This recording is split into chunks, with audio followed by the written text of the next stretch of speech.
Okay, so Eubank Jr. v Benn 2 has been confirmed for September the 20th for London. It was announced by the Ring magazine a couple days ago.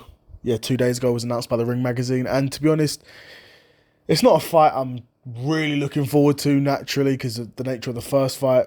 It was a great fight. It was a really entertaining fight, but I don't think the second fight will do much for either guy's career. Honestly, I think both guys should go on to something else in their career. I think Eubank Jr. should go in a different direction, and Conor Benn should probably go back down to 147. But money talks, doesn't it? Money talks, and that's why this fight's gonna. It's why this fight was happening in the first place, and it's why the fight will happen again. Of course, the theatrics that preceded the first fight, I'd be very surprised if those sort of theatrics was able to happen again. You know, I don't imagine this time Chris Eubank Jr. will be hitting Conor Benn over the head with an egg.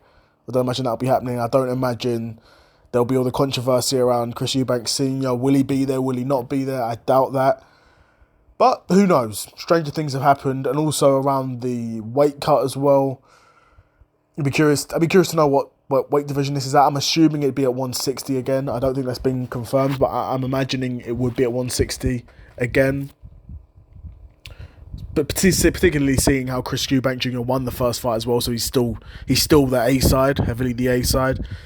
Will be a big payday for both guys, nonetheless. Will be a big payday. Will it be as big as the first one? Probably. The rematch is always bigger. Doesn't always deliver. But honestly, in terms of result of the fight, I wouldn't say sleep on Conor Benn, because Conor Benn's going to be, even more experienced at this weight division now. He was landing on Chris Eubank Jr. And Chris Eubank Jr. is no younger. Chris Eubank Jr. is still no spring chicken, and he's even older. He's had that war now.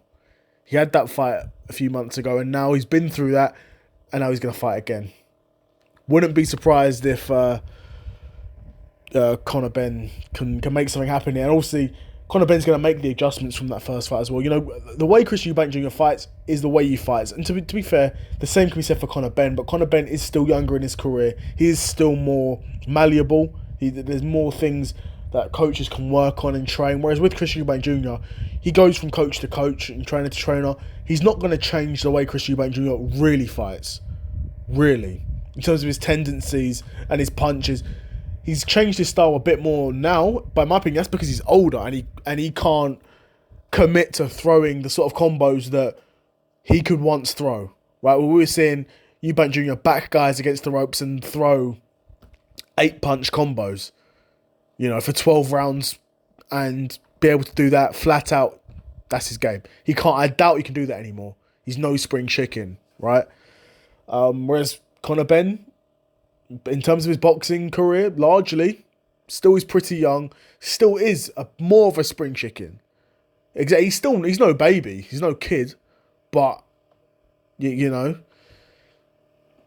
still a lot younger is my point, right?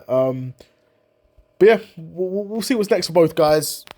That fight's happening September 10th in London, so I'll no doubt will be tuning in, but we'll see what's next for both guys. Another episode of the Seth Solo Side Quest in the bag, and I'm out. Peace.